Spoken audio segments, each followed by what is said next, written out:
Hello everybody, and it is that time of the month again to review the new chapter of Attack on Titan, or Shingeki no Kyojin, whatever one you like. But this month's chapter was kind of really exciting for most of the actually I'd say all of the fandom, because when I saw those spoilers a few days ago, before I read the chapter, I saw them going down to the basement, and I was like, oh my god, we finally made it to the freaking basement, holy shit, it's finally here, type thing. Like, we've been waiting for so long to see what's in the basement and to see the spoilers that we were going to get there. That just made me really, really happy and really, really hyped for this new chapter. And it ended up being pretty good. I mean, after all the crap that's happened in the last few chapters with Bertolt being eaten, Armin becoming a Titan, Erwin dying, those kinds of things. It's pretty nice for a calm chapter. Kind of. So, that's my thoughts before. Now let's actually get into the actual review of the new chapter. So, first page, we just see Mikasa saying, Armin, get down, and then Armin, like in his sleep, seeing the face of the colossal Titan, just like looking at him saying it's like painful, it hurts or something like that. And then he looks up at it, sees it like crying kind of a thing, and he's like, what is going on? Then he actually does wake up, and then he's like whispering like Bertolt kind of thing. It's like, and then he hears from behind him someone saying, it hurts, with like a kind of a pained voice, and then he looks behind him and sees Sasha saying, like, oh, it hurts so much, and he's like, Sasha, your wounds are so bad, and then Eren comes running up behind him, and then Armin doesn't know what's happened yet, so he's like, Eren, all this is, and then he's interrupted by Eren just wrapping his arms around him, like, crying out of happiness, like, you're finally alive again, and of course, Armin's confused. He's like, wait, what? And then Levi comes up on top of the wall. He's like, he's awake. And then, like, he goes over to them, and Armin's still confused. Like, what's going on? How did everything get to this point? I can't remember at all. And then Levi's like, I figured. And then, of course, Armin's like, what? And Eren just looks down with, like, I don't know, like a depressed, confused face kind of thing. And then Levi tells Eren to tell Armin everything that has happened and sends a smoke flare to tell every other member of his squad and basically the whole rest of the Survey Corps to come back and up on the wall. And then after Eren tells Armin everything, Levi's like, so do you now understand? And then he's like, so you mean to say the only survivors of the Survey Corps are the 9 of us here? And the 9 soldiers that are left are, of course, Levi, Hanji, Flock, Jean, Sasha, Connie, Armin, Mikasa, and Eren.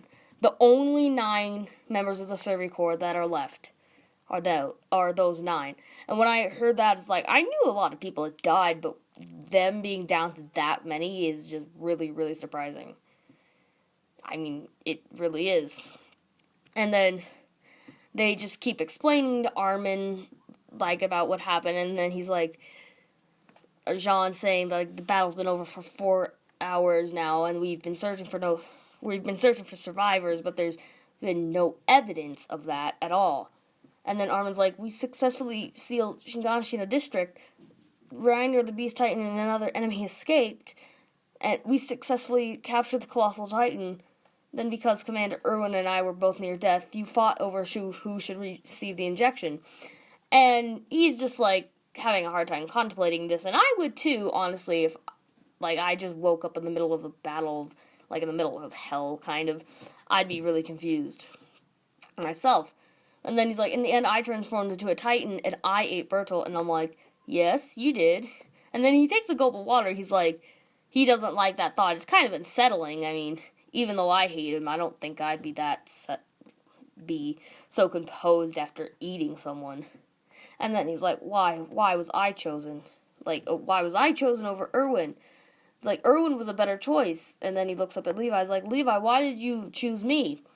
And Levi's like, didn't I tell you to tell him everything, as he kicks Eren? Kind of funny, and Eren doesn't really react. And he's like, at the very least, these two close friends of yours didn't think the same way. They even clashed with me, causing injury.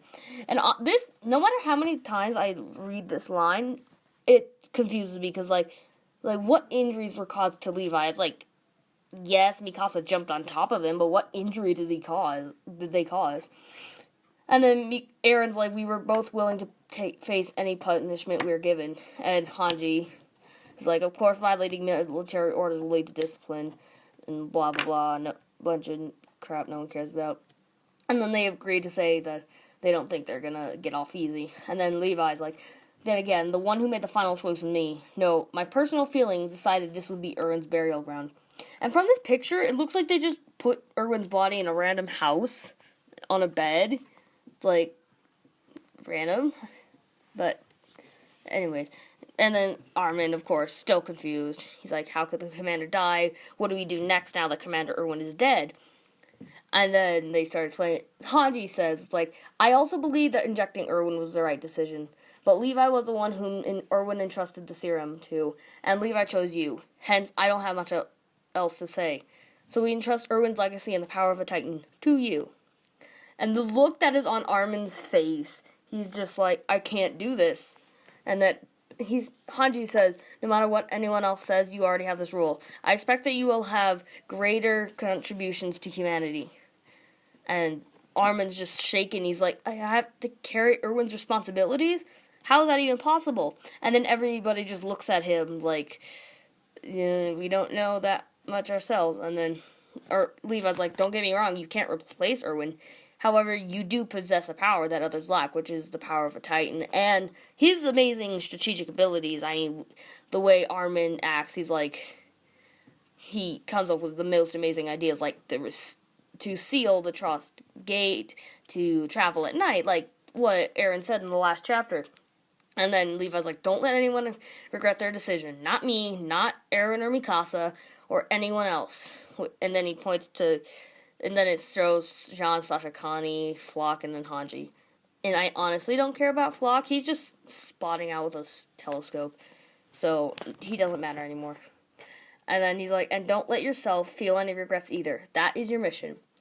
And this brings back the whole thing of Levi's whole, like, lifelong quotes. Like, don't, like, make a choice that will leave you with regrets. So... I like him bringing that back. And then Sasha's like, shut up, you people are so noisy. And then they all look at her. And then Hanji's like, giggles a little bit and is like, we've been scolded by Sasha. Also, I have to inherit Erwin's position as commander, so my position is similar to yours. So she says they can work together. It's like, as commander, since Erwin did say Hanji was going to have to take the role of being the 14th commander of the Survey Corps, and she has no choice now that Erwin's dead. And then she stands up to say, we should head out, now that Armin is fine. And then stands up, looks at Aaron, like, Levi, Mikasa, and Aaron and I will go investigate the basement, and the four of you should stay here and carefully observe the surroundings. And then, Aaron, do you have the key? And then he holds the key, and he's like, yes, it's right here. And then we see them walking around the town, which is, like, on fire, and all the buildings are destroyed. And then, of course, they get to the area that somehow didn't get destroyed by the fire and the Colossal Titan. And it's like, good thing the fire didn't reach this area. And then they see the house where Aaron and Mikasa have just stopped. And then we see the house with the boulder on it, and Aaron and Mikasa as kids running towards it as a flashback type thing. And then them standing there now, just seeing what it is now, what it has happened over the 5 years they've been gone. And there's, like, moss growing all over the rocks. There's, like, bushes growing out of the rubble. And they just look at it in awe. It's like, it's been 5 years since we've been here. And then they start lifting up, like, beams and boulders to try and get the door of the cellar open. And we have a flashback of Aaron as a little kid talking to his mom. He's like, why can't I go into the basement? And Carla responds with, your father stored many important tools there for work. So it's like any parent protecting, like, important things kids shouldn't play with. Like, that kind of thing. So it's not too bad. And then we just see them continuing to lift beams off of it. And then Aaron, still as a little kid, talking to his dad. It's like, hey, Dad, when will you take me into the basement? And he's like, about that. maybe I will when you discover the thing most important to you. And I'd be confused. I'm still confused as to what that means. It's like, the most important needs, like, friends, like a lover, maybe? Who knows what that could mean. And then they finally uncover the basement door. They open it, and Hanji's like, oh good, no rainwater leaked inside over the years. And then the tension just keeps rising as they start to go down. And Mikasa lays a comforting hand on Aaron's shoulder. It's like, let's go down, come on. And as they go down, we just hear the voices of flashbacks, like, Aaron, why do you want to go outside? I don't want to be stuck inside these walls my whole life not knowing what it is like out there. What the world is like out there. It's like a flashback from the first episode, first chapter. It's like, as they walk down the cellar stairs, wait, dear, you should discourage him. Carla, human curiosity is not something you can suppress with mere words. And then they get down to the door with the lock on it. Levi and Hanji holding lights so they can see. Like, and then continuing with the voices. It's like, Aaron, when I return, I'll let you see what's inside the basement. And then Aaron looks down at his key, remembering the words his father said. And then they look at the lock, and Levi's like, open it. And Aaron walks up to the lock, tries to put the key in, but it doesn't go in, and it doesn't work. He's like, what? And everyone's confused. Like, what is it? Like, Aaron, hurry up. And then he's like, this key, it doesn't go to this door. And everyone's surprised, like, what? I thought this was the key that Dr. Yeager always carried around with him. And then Levi's like, get out of the way, I'll open the door. It's like, we're not stopping here after all this work. And then Hanji goes to say, what are you doing? Like, wait a second. But he just kicks open the door. And then Hanji's just like, And then they walk into the basement. And then this is the moment, after so long, many years of waiting, we finally get to the freaking basement. Everyone has been waiting for this for so long. And it just, the feeling of just success, and it's, I don't know, we're just in the basement. I don't know what else to say. And then they're all looking around like, whoa, we're actually here. It's like they didn't think they'd actually make it. But they're there in the basement. And so they just start looking around at things, and it's like, according to these labels, these are all just like medicines, and the books are related to medicine. It looks like what any normal doctor would have down in his office in the basement. And, like, this room really seems to be emphasizing that point. True, looking at it on the surface, you can't find anything that would alarm the military police. And then Levi says, don't stand there, you brats. Erwin's intuition wouldn't be wrong. So they begin to look around. And then Mikasa feels on the side of a desk, and she's like, Aaron, there's a keyhole here. There's a keyhole on the side of the desk, and everyone looks at her, and Aaron walks over and puts the key that was supposed to be for the basement, puts it in the keyhole, and it's like, it's open. And there's a drawer that seems to be empty, but there's a false bottom to it. They pull it up, and then there's 3 journals. And then they smell something like charcoal and mint, like to prevent pests from getting in over the years. And then Aaron's like, what did my dad want me to see? So they open the book. They look at each other. Aaron and Mikasa both place their hands on it. Yes, I was not happy about that. But they look at each other, and then they just open it slowly. And then everyone looks at what's inside. The first thing you see is the photograph. But we don't technically know that yet.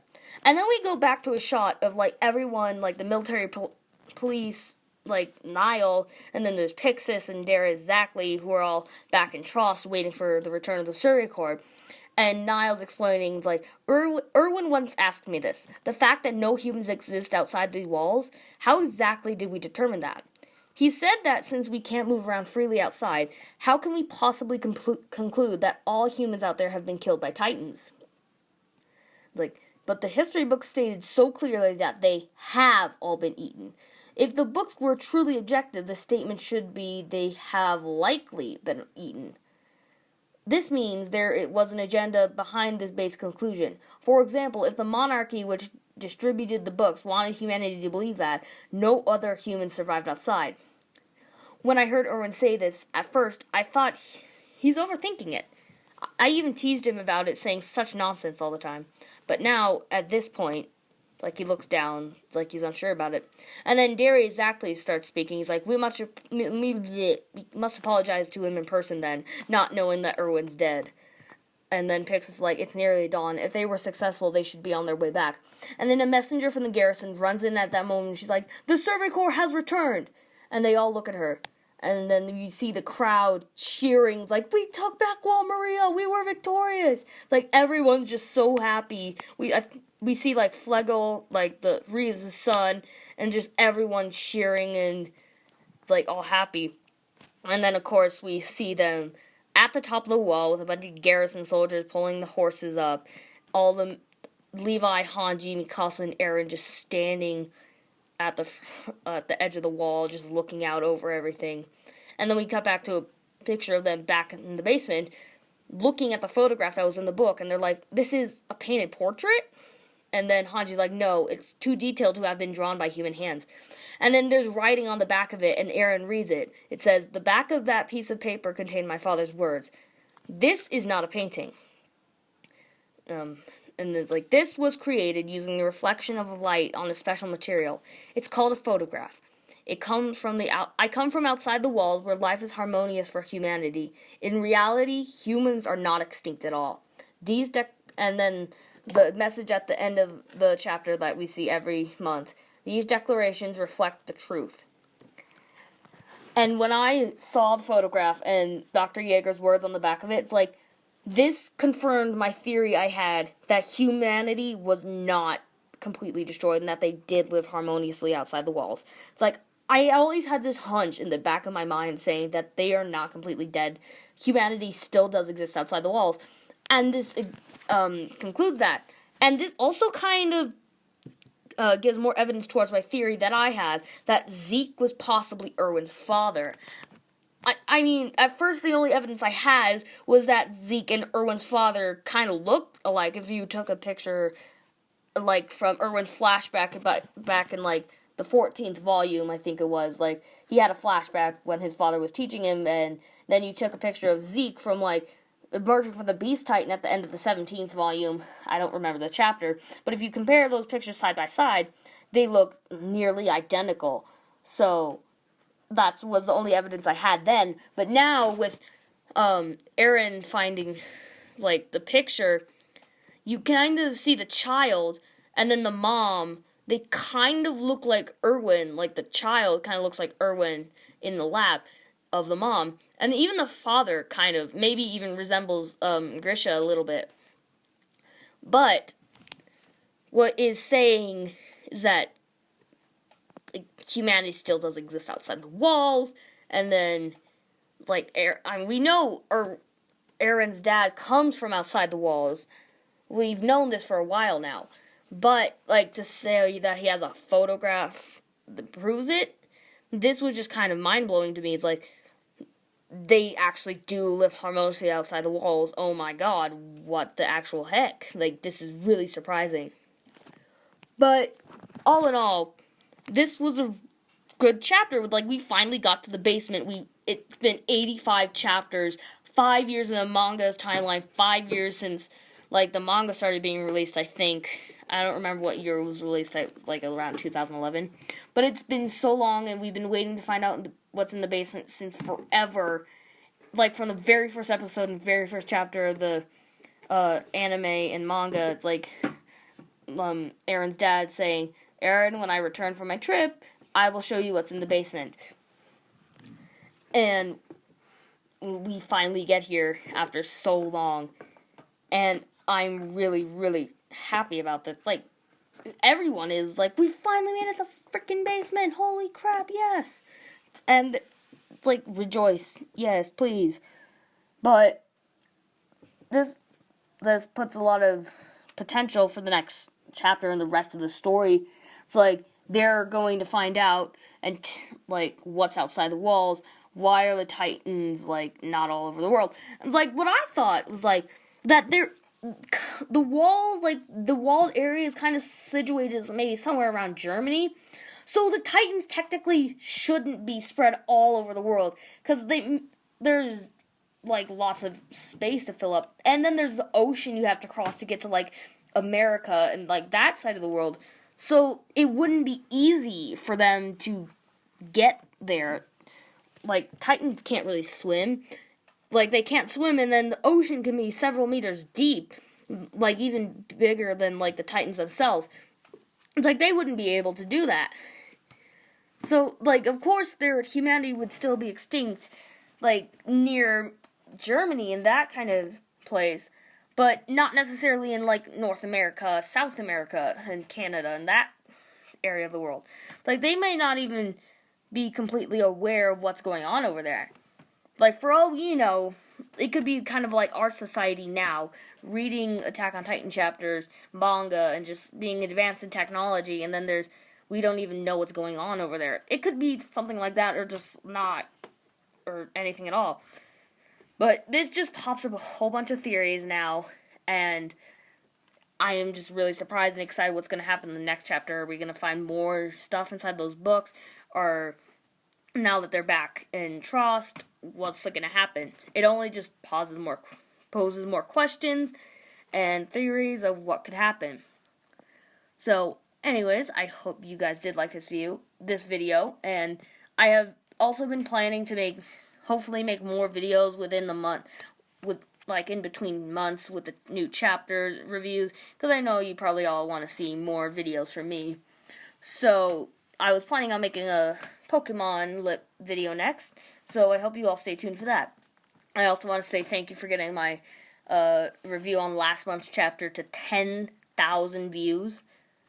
Like, that is mind-blowing to me. I never imagined that happening. It's just really surprising. I've never gotten that many views on a video before. But, all in all, thank you all for watching this video and supporting my channel. And I will see you all in the next chapter review or the Pokemon video.